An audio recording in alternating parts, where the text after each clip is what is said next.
Hello నమస్తే వనక్కం సస్యకాల్ ఆదాబ్. Welcome to my channel cookery pots. నేను మీ ఆరిక్య. ఈజీ మెథడ్లో మీకు ఉల్వచారు ఎలా చేసుకోవాలో ఇవాళ మీకు చేసి చూపిస్తాను. ఓకేనా? నేను మీకు ఇవాళ చేసి చూపించబోయే రెసిపీ ఏంటంటే ఉలవచారు అండి. ఉలవచారు అనగానే అబ్బా ఇది చాలా లెందీ ప్రాసెస్ అండి, కాబట్టి దీన్ని ఎవరు చేసుకుంటారు అని అనుకుంటారు. ఉలవచారుకి మనం ముందుగా చేయాల్సిన పని ఏంటంటే ఉలవలు తీసుకోవాలండి. ఇది నేను నల్ల ఉలవలు తీసుకున్నాను, చూసారా ఇలా ఉంటాయి నల్ల ఉలవలు. దీన్ని మనము 1.5 కప్ తీసుకున్నాను నేను. తీసుకొని ఇలా రాత్రి 1 కప్పుకి 4 కప్పులు 5 కప్పులు నీళ్ళు పోసి నానబెట్టుకోవాలండి. చూసారా ఇలా నేను రాత్రే దీన్ని నానబెట్టుకున్నాను. ఇలా ఉంటుంది అన్నమాట. నానాక ఈ కలర్ అనేది ఇలా వస్తుంది, బ్రౌనిష్ కలర్లో. ఇలా నానబెట్టుకోవాలి. ఇప్పుడు మనము ఈ రాత్రంతా నానిన ఉలవలని మనము ప్రెషర్ కుక్కర్లో బాయిల్ చేసుకోవాలి. ఒక కుక్కర్ తీసుకొని ఈ ఉలవలు మొత్తం మనం దాంట్లోకి ట్రాన్స్ఫర్ చేసుకోవాలి. నీళ్ళతో సహా పోసేయాలండి. ఈ నానబెట్టిన నీళ్ళతో సహా మనం కుక్కర్లోకి వేసుకోవాలి.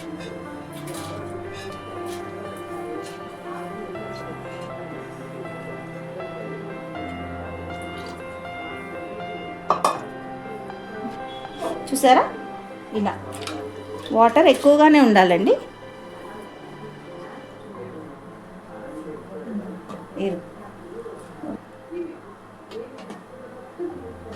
ఇలా మనం కుక్కర్ లిడ్ పెట్టుకొని విజిల్ పెట్టుకొని స్టవ్ మీద పెట్టుకుందాం. ఇప్పుడు చూసారా అండి, కుక్కర్ ఆన్ చేసి స్టవ్ మీద పెట్టుకొని 3 విజిల్స్ వచ్చే వరకు పెట్టుకోవాలి మనం. ఓకేనా? A few moments later. చూద్దాం అండి ఇప్పుడు ఇది ఎలా బాయిల్ అయ్యిందో చూసుకుందాము ఒకసారి. చూసారా ఎంత చక్కగా బాయిల్ అయిపోయిందో. ఇలా కలర్ చూసారా బ్రౌనిష్ కలర్లో వచ్చేసింది. ఆ ఉలవలకున్న బ్లాక్ కలర్ అంతా ఇన్ఫ్యూజ్ అయిపోయింది అనమాట ఇలా. ఇప్పుడు మనం దీన్ని ఈ బాయిల్ అయిన ఉలవల్ని స్ట్రెయిన్ చేసుకుందాం.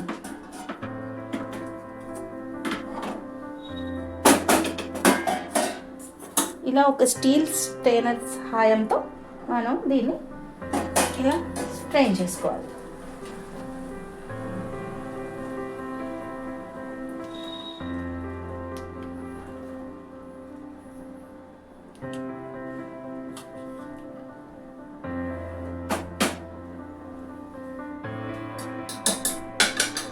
ఇలా స్ట్రెయిన్ చేసి పెట్టుకోండి. ఇప్పుడు ఈ మిగిలిన ఉలవలు ఉన్నాయి చూడండి, వీటిని మనం దీంట్లోంచి ఒక 2 స్పూన్స్ ఉలవల్ని మిక్సీ జార్లోకి వేసుకొని పేస్ట్ చేసుకోవాలి. ఎందుకంటే మొత్తం ఉలవలు పడేస్తే ఏమవుతుందంటే ఇందులో ఉన్న ఫైబర్ కంటెంట్ అనేది మనకి అందదు. ఈ మిగతా ఉలవల్ని కూడా ఏం చేయవచ్చు అంటే మనము దోశ పిండిలోకి కలుపుకోవచ్చు, లేదా దీన్ని తాలింపు పెట్టేసి పిల్లలకి ఇవ్వచ్చు. దీన్ని పడేయకండి. దీంతో నేను వేరే రెసిపీస్ కూడా చేసి చూపిస్తాను. ఇప్పుడైతే మనము 2 స్పూన్ ఉలవల్ని మిక్సీ పట్టుకుందాం. ఓకేనా?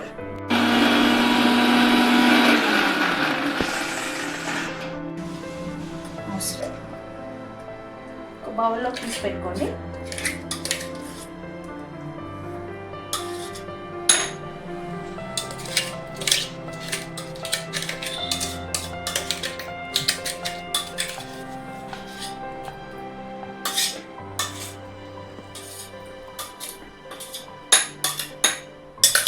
ఈ విధంగా ఉలవల్ని పేస్ట్ చేసి పెట్టుకోవాలి. ఓకేనా? ఇప్పుడు ఉలవచారు తయారు చేసుకునే విధానం ఏంటో చూసుకుందాము. ఫస్ట్ స్టవ్ ఆన్ చేసి ఒక బాణలి పెట్టుకొని ఒక 2 టేబుల్ స్పూన్ ఆయిల్ పోసుకోవాలండి. ఆయిల్ పోసుకున్నాక మనము ముందుగా ఆవాలు జీలకర్ర వేసుకోవాలి. చూసారా 2 మిక్స్ చేసి తీసుకున్నాను నేను. 1 స్పూన్ ఆవాలు 1 స్పూన్ జీలకర్ర వేసుకోవాలి. ఆవాలు చిటపటలాడగానే కరివేపాకు వేసుకోవాలండి.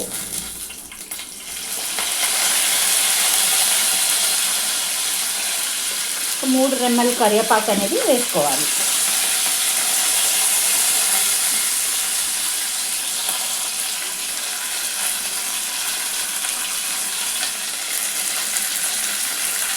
తర్వాత కరివేపాకు చిటపట్లు ఆడుతుంటే మనం వెంటనే ఎండుమిరపకాయలు వేసేసుకోవాలి.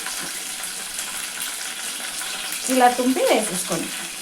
ఒక 4-5 ఎండుమిరపకాయలు వేసుకోవాలి.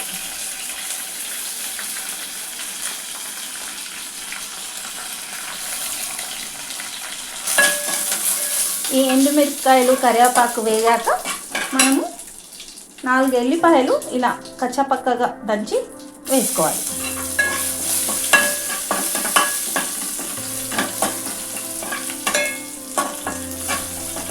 ఇప్పుడు ఒకసారి మంచిగా కలుపుకోవాలి.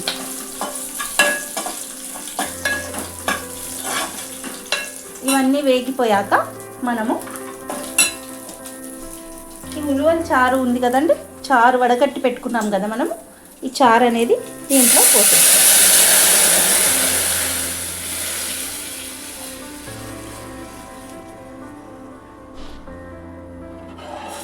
చూసారా ఎంత మంచి కలర్ ఉందో. ఇప్పుడు మనం దీంట్లో చిటికెడు పసుపు, 2 స్పూన్ల ధనియాల పొడి, 1 స్పూన్ కారం, తగినంత ఉప్పు వేసుకోవాలి. మీకు ఉప్పు కనుక సరిపోకపోతే మళ్ళీ ఒకసారి చూసి కలుపుకోండి. చూసారా, ఇప్పుడు ఇవన్నీ వేసాక ఒక 5 నిమిషాలు బాయిల్ అవ్వనివ్వాలండి దీన్ని.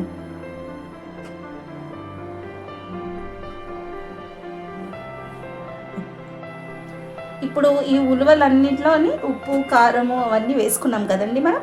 ఇది చింతపండు రసం అండి. నేను ఒక పెద్ద నిమ్మకాయ సైజ్ అంత చింతపండు తీసి నానబెట్టి రసం తీసి పెట్టుకున్నాను. ఈ రసం కూడా మనము ఇందులో యాడ్ చేసేసుకోవాలి.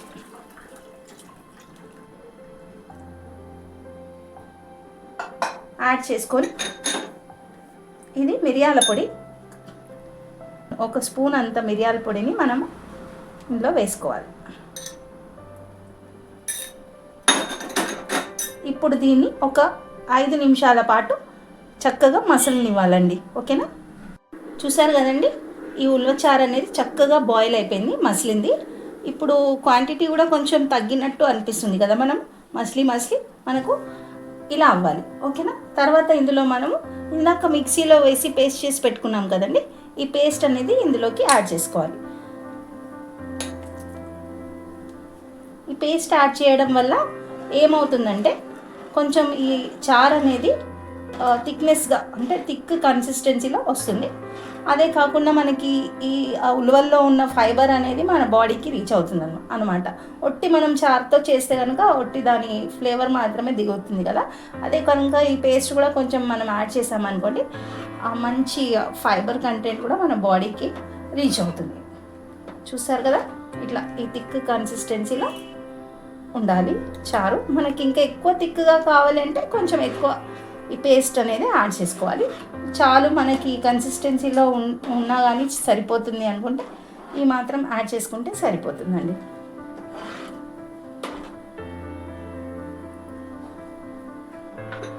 ఇప్పుడు ఈ ఉల్వ పేస్ట్ వేసాం కదా, ఈ ఉల్వల పేస్ట్ చక్కగా కలిసిపోయేటట్టు ఒకసారి మంచిగా మిక్స్ చేసుకోవాలి. మిక్స్ చేసుకొని బాయిల్ అవ్వనివ్వాలి. ఆ ఉల్వల పేస్ట్ అనేది చారులోకి మొత్తం కలిసిపోవాలండి. చూసారా, చక్కగా మిక్స్ అయిపోయింది. ఇప్పుడు ఆ రసంకి ఈ చారుకి థిక్ కన్సిస్టెన్సీ కూడా వస్తుంది అనమాట. ఇలానే 2 to 3 మినిట్స్ బాయిల్ అయ్యే వరకు వదిలేయాలి. వదిలేసాక మనకి ఆ థిక్ కన్సిస్టెన్సీ అనేది ఫామ్ అయిపోతుంది. చూడండి, ఇప్పుడు మనకి ఈ కన్సిస్టెన్సీ అనేది కొంచెం థిక్గా వచ్చేసింది కదా. ఇప్పుడు మనం స్టవ్ ఆఫ్ చేసుకొని ఉల్వచారు అనేది సర్వింగ్ బౌల్లో సర్వ్ చేసుకోవచ్చు. ఇది ఇప్పుడు పర్ఫెక్ట్గా రెడీ అయిపోయినట్టే. ఇప్పుడు మనం దీన్ని సర్వింగ్ బౌల్లోకి తీసుకున్నామండి. చూసారు కదా ఎంత బాగుందో ఉల్వచారు అనేది. మంచి స్మెల్ కూడా వస్తుందండి. తప్పకుండా మీరు కూడా ఒకసారి దీన్ని ట్రై చేయండి. ఓకేనా, ఎందుకంటే ఉల్వలు అనేది చాలా హెల్దీ అండి. చాలా హెల్త్ బెనిఫిట్స్ ఉన్నాయి దీనికి. దీనివల్ల మనకి చూసారా, పర్ఫెక్ట్ స్టైల్, మన స్టైల్లో ఉలవచారు రెడీ అయిపోయింది. చూసారా అండి, టేస్టీ డెలీషియస్ ఉలవచారు రెడీ అయిపోయిందో. మీరు కూడా దీన్ని ఇంట్లో ట్రై చేసి చూసి నాకు కామెంట్ సెక్షన్లో కామెంట్ చేయండి.